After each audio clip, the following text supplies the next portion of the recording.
Good morning dear students, कैसे हैं आप सभी। उम्मीद है आप लोग अच्छे होंगे, घर में अच्छे से पढ़ाई कर रहे होंगे। क्लास 8 साइंस सब्जेक्ट में हम चैप्टर 16 पढ़ रहे हैं बच्चों, जिसमें हम पढ़ रहे हैं कुछ सामान्य रोग।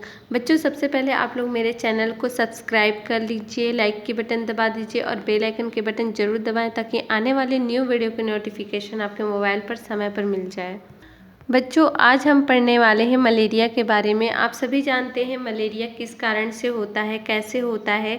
जो मच्छर होती है बच्चों, जो एनाफिलीज जाति की मच्छर होती है, मादा मच्छर होती है ना। एनाफिलीज के काटने पर क्या होता है, मलेरिया रोग होता है। तो आइए देखते हैं। आपने लोगों को रात में मच्छरदानी लगाकर सोते हुए देखा होगा। बच्चों हम सभी मच्छरदानी लगाकर ही सोते हैं, क्योंकि एनाफिलीज मच्छर से बचने के लिए हमें मच्छरदानी लगाने की आवश्यकता होती है। लोग ऐसा मच्छरों के काटने से बचने के लिए करते हैं। तो बच्चों मच्छरदानी क्यों लगाया जाता है? मच्छरों से बचने के लिए, क्योंकि मच्छर की एक जाति एनाफिलीज मादा के काटने पर मलेरिया रोग होता है। एनाफिलीज कौन सा मच्छर है बच्चों? मादा, है ना। मादा मच्छर को एनाफिलीज मच्छर कहते हैं। और देखिए एक फीमेल भी होता है ना। तो ये कौन सा एनाफिलीज मच्छर है? फीमेल, है ना। और एक मेल मच्छर होता है, वो नहीं काटता है, ठीक है। कौन काटता है? मादा। तो मादा एनाफिलीज मच्छर ही लोगों को काटते हैं, है ना। और ये रोग का वाहक कहलाते हैं। तो आइए देखते हैं। मादा एनाफिलीज की लार में प्लाज्मोडियम नामक परजीवी प्रोटोजोआ पाए जाते हैं। जब मादा एनाफिलीज मच्छर किसी स्वस्थ मनुष्य का रक्त चूसती है, तब ये प्लाज्मोडियम उसके रक्त में पहुंच जाते हैं और लाल रक्त कणिकाओं तथा यकृत कोशिकाओं को नष्ट करते हैं। बड़ी संख्या में लाल रक्त कणिकाओं के नष्ट होने से हीमोजाइन नामक विषैला पदार्थ बनता है, जिसके कारण कपकपी के साथ तेज बुखार आता है। तो बच्चों यहाँ पर देखिए, जो प्लाज्मोडियम नामक एक क्या है, ये परजीवी प्रोटोजोआ है ना, जो कि पाए जाते हैं कहाँ? मादा एनाफिलीज की लार में। जो मादा एनाफिलीज मच्छर होती हैं उनके लार में क्या पाया जाता है? प्लाज्मोडियम नामक परजीवी प्रोटोजोआ पाए जाते हैं। और ये देखिए जो मादा एनाफिलीज मच्छर है, किसी भी स्वस्थ मनुष्य को यदि ये काटती है, उनका रक्त चूसती है, तो क्या होता है, जब ये दूसरे मनुष्य को काटने के लिए जाते हैं तो क्या होता है, प्लाज्मोडियम उसके रक्त में क्या होता है? पहुंच जाता है ना। और लाल रक्त कणिकाओं तथा यकृत कोशिकाओं को क्या करते हैं? ये नष्ट कर देते हैं, जिसके कारण से बड़ी संख्या में लाल रक्त कणिकाएं जो है वो नष्ट हो जाते हैं। और नष्ट होने से हीमोजाइन नामक क्या होता है? विषैला पदार्थ बनता है, जिसके कारण से क्या होता है? स्वस्थ मनुष्य बीमार पड़ जाते हैं, उन्हें मलेरिया हो जाती है और उनके जो लक्षण हैं वो कपकपी के साथ तेज बुखार आने लगता है। तो यहाँ पर देखिए, अचानक ठंड व कपकपी के साथ बुखार आना, इस प्रकार से बुखार आता है मच्छर के काटने से। कौन से मच्छर के काटने से? एनाफिलीज मच्छर, मादा एनाफिलीज मच्छर के काटने से। सिर व शरीर में दर्द व अकड़न होने लगता है। इसी प्रकार से हम देखते हैं, पसीने के साथ बुखार आना, शरीर में रक्त की कमी होना, है ना, यानी कि ब्लड की कमी हो जाती है शरीर में, और पसीने के साथ बुखार आता है। और क्या होता है? कपकपी होने लगती है, ठंड होने लगती है और बुखार आता है। और सिर व शरीर में भी क्या होने लगता है? दर्द और अकड़न होने लगता है। तो ये मलेरिया के लक्षण हैं। तो आइए देखते हैं मलेरिया के लक्षण। सबसे फर्स्ट में हम देखते हैं अचानक ठंड व कपकपी के साथ तेज बुखार आना। सेकंड में देखिए सिर व शरीर में दर्द अकड़न होना। थर्ड में है पसीने के साथ बुखार उतरना, है ना, बुखार उतरना। फोर्थ में है शरीर में रक्त की कमी होना। फिफ्थ में है मलेरिया ज्वर का आक्रमण प्रतिदिन तीसरे दिन या 2 दिन छोड़कर होता है। ज्वर मतलब कि बुखार, तो मलेरिया बुखार का आक्रमण प्रतिदिन तीसरे दिन या 2 दिन छोड़कर होता है। 6 में है रोगी को प्यास बहुत लगती है तथा चेहरा लाल दिखाई देता है। ये लक्षण है बच्चों। क्या होता है? जिनको मलेरिया होता है उनको बहुत प्यास लगने लगती है और चेहरा भी लाल रंग का दिखाई देने लगता है। रोगी की यकृत व तिल्ली में सूजन आती है या उनका आकार क्या हो जाता है? बढ़ जाता है। अब देखिए हम इन जो मलेरिया के लक्षण हैं इनसे किस प्रकार से हम बच सकें, मलेरिया से किस प्रकार से बचाव किया जा सकता है, बचा जा सकता है। तो मलेरिया से बचाव, निम्नांकित उपायों को अपनाकर मलेरिया के संक्रमण से बचा जा सकता है। तो देखिए क्या क्या उपाय को हमें अपनाना चाहिए जिससे कि मलेरिया से बचा जा सकता है। तो सबसे पहले देखिए मच्छरदानी लगाएं, है ना, मच्छरदानी लगाने से बचा जा सकता है। घर में जालियां लगाएं, जितने भी खिड़कियां होती हैं वहां पर जालियां लगाना है ताकि मच्छर घर के अंदर प्रवेश ना कर सकें। थर्ड में देखिए बर्तन आदि में पानी जमा ना होने दें, है ना। काफ़ी दिनों से जहाँ पर ठहराव जगह होता है, पानी यदि वहाँ इकट्ठा हुआ है, ठहरा है, तो क्या होता है, मलेरिया के जो मादा एनाफिलीज मच्छर होते हैं वो अधिक ग्रोथ करते हैं, वृद्धि करते हैं, है ना। तो उनके लार्वा लार्वा जो है वो ग्रोथ ना करे, वृद्धि ना करे, इसलिए हमें क्या करना है, बर्तनों को साफ रखना है, साफ सुथरा रखना है, पानी वहाँ इकट्ठा नहीं होने देना है।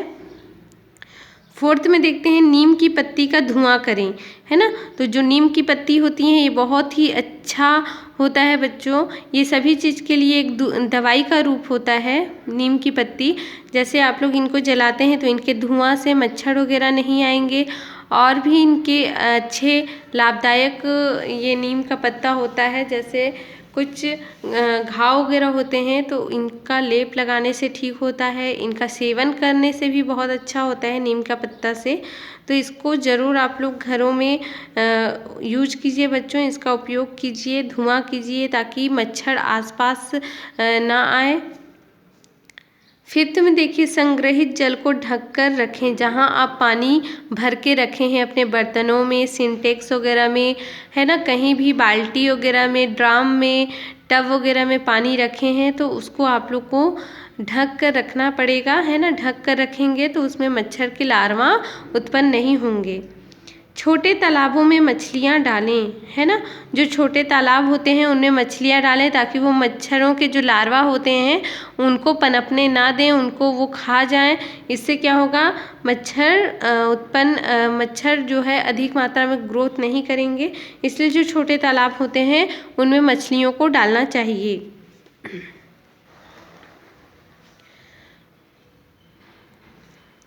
विश्व स्वास्थ्य संगठन यानी कि WHO, जिसका फुल फॉर्म होता है वर्ल्ड हेल्थ ऑर्गेनाइजेशन, है ना, ये विश्व स्वास्थ्य संगठन होता है, ठीक है। इसे इंग्लिश में कहा जाता है बच्चों वर्ल्ड हेल्थ ऑर्गेनाइजेशन। तो विश्व स्वास्थ्य संगठन की सहायता से राष्ट्रीय मलेरिया उन्मूलन योजना के अंतर्गत रोगी के रक्त की जांच की जाती है और संक्रमण की स्थिति में 600 मिलीग्राम क्लोरोक्वीन की एक टिकिया यानी कि गोली पहले दिन तथा उसके बाद 15 मिलीग्राम की एक टिकिया प्रतिदिन के हिसाब से लगातार 4 दिनों तक दी जाती है। दवा डॉक्टर की सलाह से ही लेना चाहिए। तो यहाँ पर बच्चों जो क्लोरोक्वीन है ये क्या है, मलेरिया का दवाई है। इसे हमें कितने दिन देना पड़ता है, एक टिकिया एक दिन देना पड़ता है पहले दिन, उसके बाद हमें 15 मिलीग्राम एक टिकिया प्रतिदिन के हिसाब से 4 दिन तक हमें लगातार देना होता है ना। ये मलेरिया का दवाई है बच्चों, ये एक डोज होता है जिसको कंप्लीट करने पर ही मलेरिया ठीक होता है, और ये दवाई को डॉक्टर की सलाह से ही ली जानी चाहिए, है ना, लेना चाहिए। देखिए 7th में हमने देखा था, 6 में देखा था छोटे तालाबों में मछली डालें। 7th में है अनावश्यक जल जमा ना होने दें, है ना। कहीं कहीं क्या होता है, गड्ढा वगैरह होता है कुछ, तो वहाँ पर जमा हुआ रहता है पानी, उसको इकट्ठा नहीं होने देना है ना। रुके हुए पानी की सतह पर तेल अथवा इंजन का जला हुआ तेल डालें। जहाँ पर यदि पानी रुका हुआ है, जहाँ पर हैंडपम्प वगैरह होता है, नल वगैरह होते हैं, वहाँ पर पानी अक्सर ठहरा हुआ होता है, तो वहाँ पर क्या करना है, इंजन का जला हुआ तेल आप डाल सकते हैं या फिर उस सतह पर और भी कुछ तेल डाल सकते हैं, जिससे क्या होगा, जो लार्वा होता है, जो पनपता है, जो मच्छरों का लार्वा होता है वो ग्रोथ नहीं कर पाते हैं। अब देखते हैं फिफ्थ में पेचिस। पेचिस आप सभी ने सुना है बच्चों, है ना। अमीबियाशी भी कहा जाता है पेचिस को। तो देखिए, अचानक पेट में मरोड़ या ऐंठन के साथ पतले दस्त होना पेचिस का लक्षण है। यह बीमारी गर्मी या बरसात के मौसम में ज़्यादा होती है। इसके फैलने का माध्यम दूषित भोजन तथा जल है। तो बच्चों, ये पेचिस किस प्रकार से फैलता है और कैसे इसके लक्षण हैं, तो देखिए, ये अचानक से क्या होता है, पेट में मरोड़ या फिर ऐंठन के साथ पतले दस्त होता है और इनके ये लक्षण हैं, पतले दस्त होना ऐंठन के साथ। यह बीमारी गर्मी या फिर बरसात के मौसम में ज़्यादा होता है। जैसे अभी गर्मी आ रही है बच्चों, तो बहुत लोगों को पेचिस होता है। तो इससे बचें बच्चों, है ना। इसके बचाव के उपाय भी देखेंगे, ठीक है। तो यहाँ पर देखिए, इसके फैलने का माध्यम क्या है, तो दूषित भोजन तथा जल। इसलिए भोजन हमेशा आप लोग दूषित भोजन ना करें, स्वच्छ भोजन करें, है ना, संतुलित भोजन करें। और जल जो है बॉईल करके ही पानी पिए, यानी कि उबालिए अच्छे से और पानी को पीजिए, शुद्ध पानी पीजिए। यह बीमारी एक सूक्ष्म परजीवी प्रोटोजोआ यानी कि एंड अमीबा हिस्टोलिटिका द्वारा होती है। यह मनुष्य की बड़ी आंत का परजीवी है जो आंत की जीवित कोशिकाओं एवं ऊतकों को भोजन के रूप में प्रयोग कर एक विषैला व हानिकारक पदार्थ उत्पन्न करता है। तो बच्चों, यहाँ पर देखिए, जो हमारी बड़ी आंत, छोटी आंत आप सभी ने सुना है। बड़ी आंत में क्या होता है, छोटी आंत में हमारे जो भोजन है वो पचते हैं, है ना, पाचन की क्रिया होती है छोटी आंत में। और बड़ी आंत में जब वो जाती है तो उनमें जो अवशेष बचे होते हैं उनका अवशोषण करते हैं, अपशिष्ट पदार्थों का। फिर उसके बाद में अपशिष्ट पदार्थ वो निष्कासित कर दिए जाते हैं। तो देखिए, जिससे ऊतक नष्ट हो जाते हैं। क्या होता है कि जो छोटी आंत, बड़ी आंत होती है, बड़ी आंत का परजीवी जो कि कौन होता है, हिस्टोलिटिका द्वारा होती है। यह मनुष्य की बड़ी आंत का परजीवी है जो आंत की जीवित कोशिकाओं एवं ऊतकों को भोजन के रूप में प्रयोग कर क्या करते हैं, एक विषैला व हानिकारक पदार्थ उत्पन्न करता है, ठीक है, जिससे ऊतक नष्ट हो जाते हैं। ये आंत की आंतरिक झिल्ली में पहुंचकर छाले यानी कि अल्सर या नासूर बना देते हैं, जिसके कारण पेचिस या अमीबियाशी रोग होता है। हैजे के समान इस रोग की वाहक भी क्या होती हैं, मक्खियां हैं, है ना। इसके वाहक भी क्या है, मक्खियां हैं। पेचिस के लक्षण।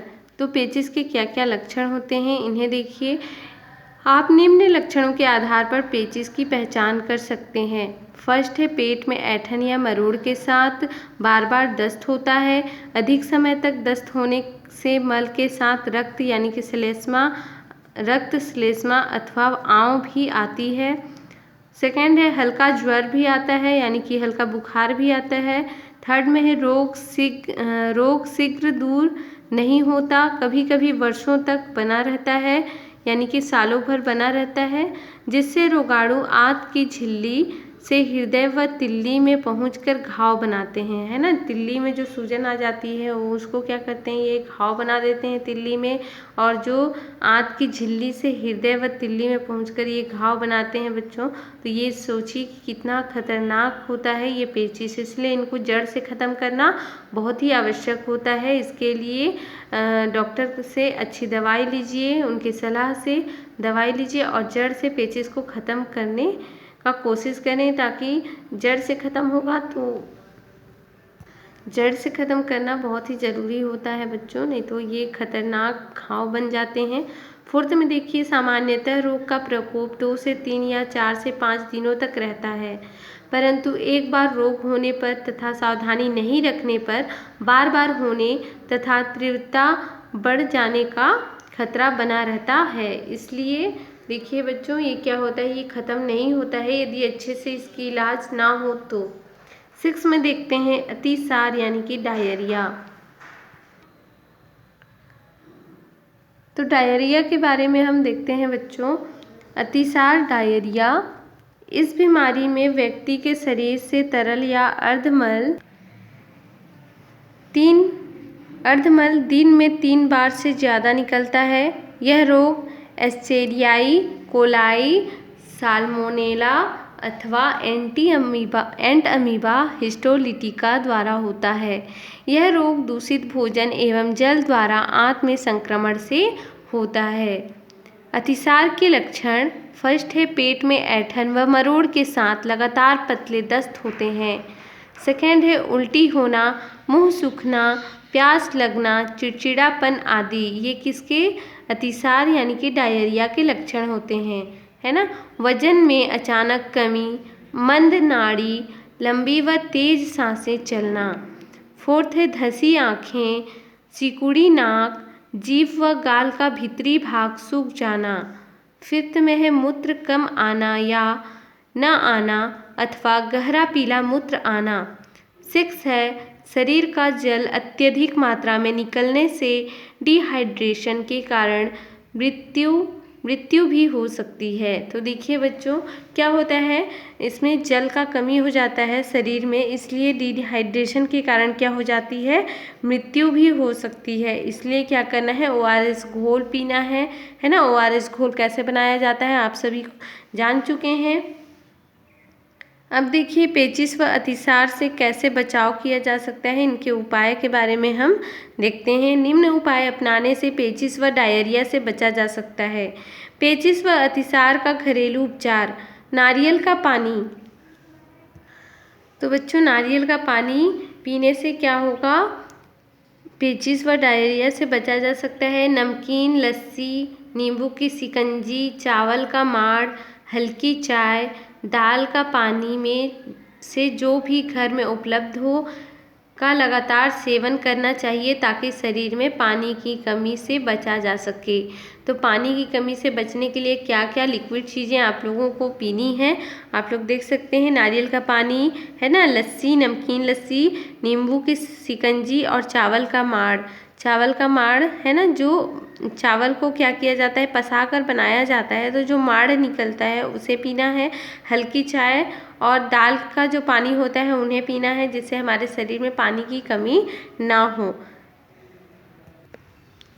अब देखिए फर्स्ट में है हमारा पानी उबाल कर पिएं, बर्तनों की सफाई, पानी का सुरक्षित उपयोग करें, खाना बनाने व खाने के पूर्व हाथ धोएं, है ना। खाना बनाने और खाने से पहले क्या करना है, हाथ धोना है। शौच के बाद हाथ साबुन से धोएं। यह हमें सावधानी बरतनी है बच्चों, और कैसा पानी पीना है, कैसे खाना खाना है, बर्तनों को कैसे साफ़ करना है, साफ़ रखना है, अपने हाथ कैसे साफ़ रखना है, इन सभी के बारे में यहाँ पर बताया गया है। तो पेचिश व डायरिया से बचाव के लिए हमें इन तकनीकों को अपनाना पड़ेगा बच्चों।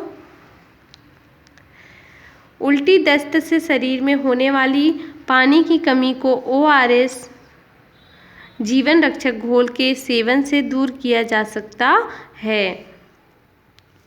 अब देखिए सेवन टॉपिक हम देखते हैं, हाथी पाँव, है ना। हाथी पाँव बीमारी के बारे में आप सभी जानते हैं।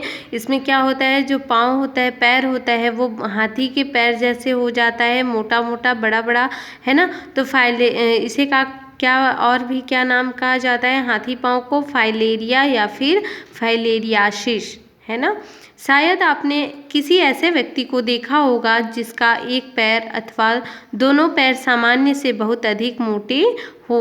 जो सामान्य सबके पैर होते हैं उनसे मोटे हो दिखाई देंगे, तो आप समझ जाइएगा कि उन्हें बीमारी है पाँव में। कौन सा बीमारी है, हाथी पाँव या फिर फाइलेरिया।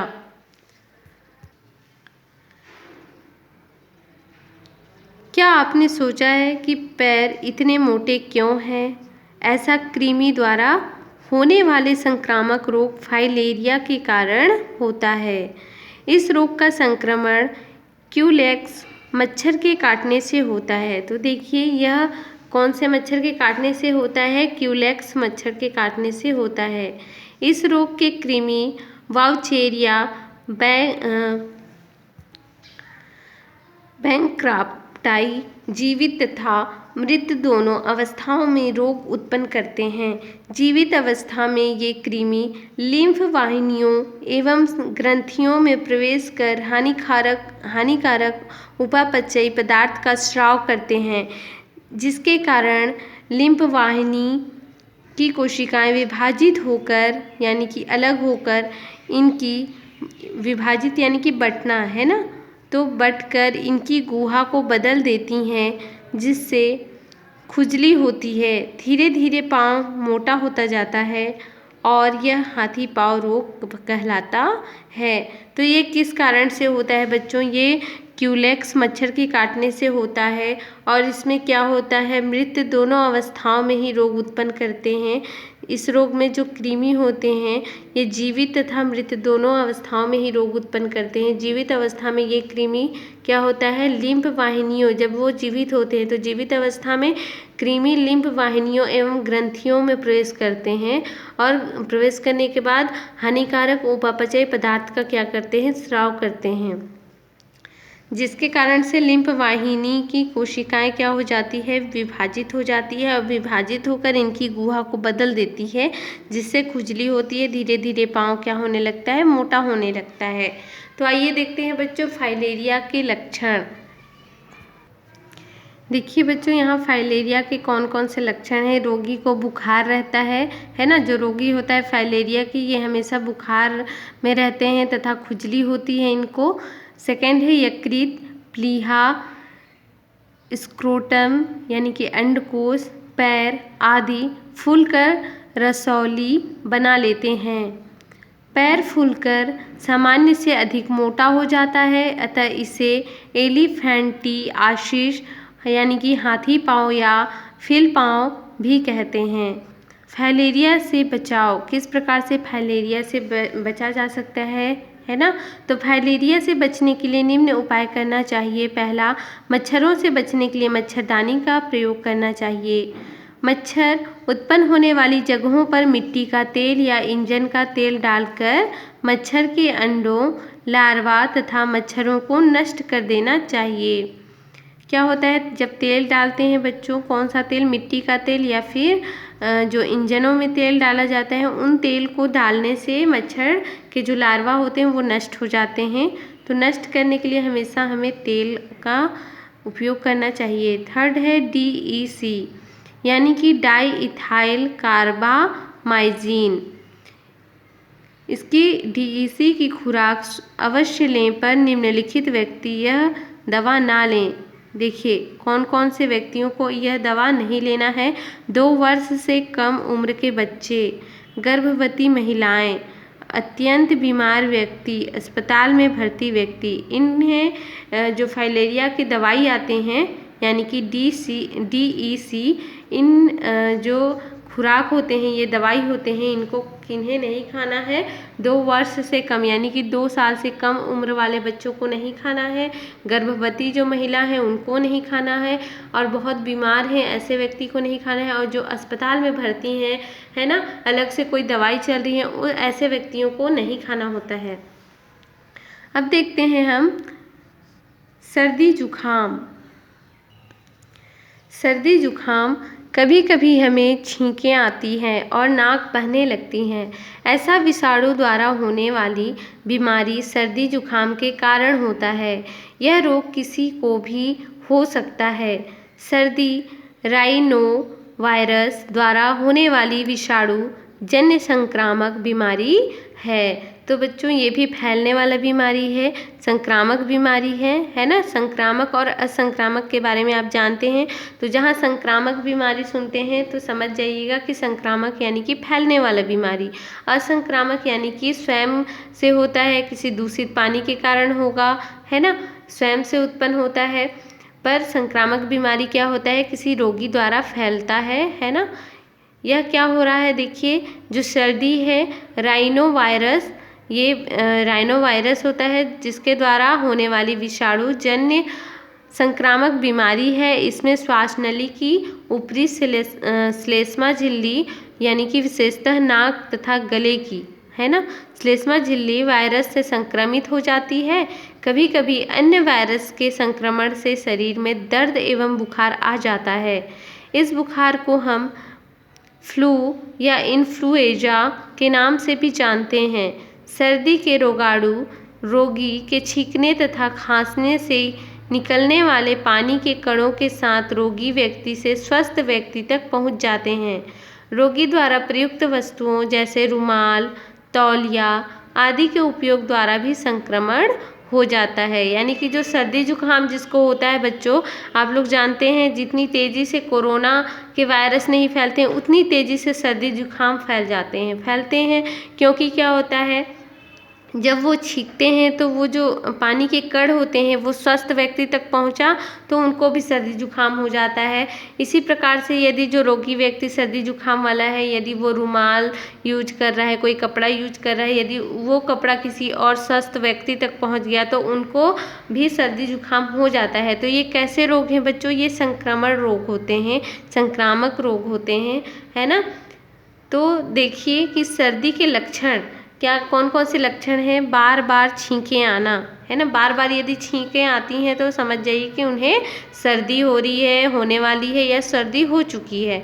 सेकंड है नाक से जलीय स्राव होना या नाक का बहना, नाक लाल होना, सूजन व जलन होना, ये सभी सर्दी के लक्षण हैं। फोर्थ है नाक बंद होना, है ना, नाक भी बंद हो जाता है सर्दी की वजह से। फिफ्थ है हल्का बुखार आना, सिर व पूरे शरीर में दर्द होना। सिक्स में है नाक व गले में खराश के कारण, यानी कि खराश के साथ खांसी आना। अब देखिए ये तो लक्षण हो गए सर्दी जुकाम के। सर्दी जुकाम से बचाव, कैसे हम बच सकते हैं, है ना, यहाँ पर डायग्राम के थ्रू भी देखेंगे। बार बार छींक आ रहा है, नाक बह रहा है, लाल जो नाक है उनका होना इस प्रकार से लाल हो जाता है, सूजन व जलन होने लगता है, नाक बंद हो जाता है ना। तो ये सभी तो लक्षण हुए। अब किस प्रकार से सर्दी जुकाम से बचा जा सकता है ना, उनके बारे में हम पढ़ते हैं। सर्दी के संक्रमण से बचने के लिए निम्न बातों का ध्यान रखना चाहिए। फर्स्ट है स्वस्थ व्यक्ति को रोगी के संपर्क में नहीं आना चाहिए तथा रोगी का रुमाल, तौलिया व कपड़े आदि का प्रयोग नहीं करना चाहिए। यानी कि जिनको सर्दी जुकाम है बच्चों उनसे दूर ही रहना चाहिए तो बहुत अच्छा है। उनका यूज किया गया कपड़ा वगैरह कुछ भी चीज़ यूज ना करें तो बहुत अच्छा है ना, इससे हम सर्दी जुकाम से बच सकते हैं। सेकंड है रोगी के रुमाल, तौलिया व कपड़े आदि को डेटॉल से धोकर धूप में सुखाना चाहिए। जो रोगी होते हैं जो वो यूज करते हैं कपड़ा, उनको क्या करना है, उन्हें वो कपड़ा को धोना है और डिटॉल से धोना है। डिटॉल से धोने के बाद धूप में सुखा देना है। थर्ड है सर्दी के रोगी को छींकते व खांसते समय रुमाल, साफ कपड़े या हाथों से नाक तथा मुंह को ढक लें, है ना। यानी कि उनको जब भी छींकें आती हैं उन्हें किसी कपड़े से अपने मुंह को ढक लेना है, तभी छींकना है। अब देखते हैं छोटी माता यानी कि चिकन पॉक्स, है ना। आप छोटी माता यानी कि चिकन पॉक्स के बारे में सुने हैं बच्चों, चिकन पॉक्स को ही छोटी माता कहा जाता है। चिकन पॉक्स या छोटी माता विषाणु जनित संक्रामक रोग है ना। ये कैसे रोग हैं बच्चों, संक्रामक रोग हैं जो छोटे बच्चों को अधिक होता है। यह रोग वर्षीला जोस्टर नामक विषाणु द्वारा 10 वर्ष से कम उम्र के बच्चों को अधिक होता है। तो यह एक रोग है बच्चों जो कि छोटे बच्चे को होता है, जिनका 10 वर्ष यानी कि 10 साल से कम उम्र के बच्चे होते हैं उनको छोटी माता यानी कि चिकन पॉक्स अधिकतर देखने को मिलते हैं, उन्हें हमेशा होता रहता है। तो देखिए छोटी माता के लक्षण कौन कौन से लक्षण हैं, है ना। रोगी को हल्का या मध्यम बुखार रहता है, बेचैनी के साथ पीठ व जोड़ों में दर्द होता है। इस बीमारी के संक्रमण का सबसे अनुकूलन समय दाने निकलने से 2 दिन पहले तथा उसके 14 दिनों बाद तक रहता है ना।